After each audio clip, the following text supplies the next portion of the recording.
presents by Rajiv Rocks. राखी बांधेले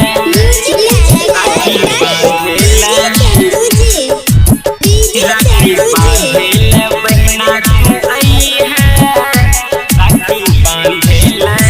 राखी बांधेले बहना तू आई है। राखी के फर्ज निभाई है। कलाई भैया के तू सजई है।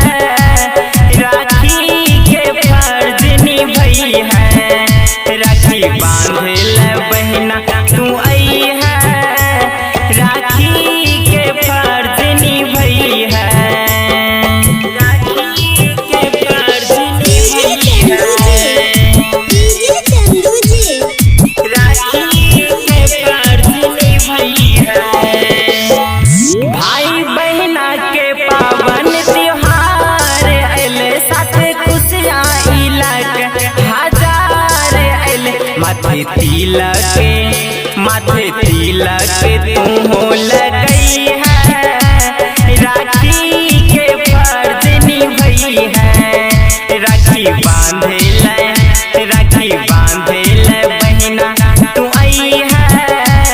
राखी के फर्ज निभाई है। राखी के फर्ज निभाई है। राखी के फर्ज निभाई है।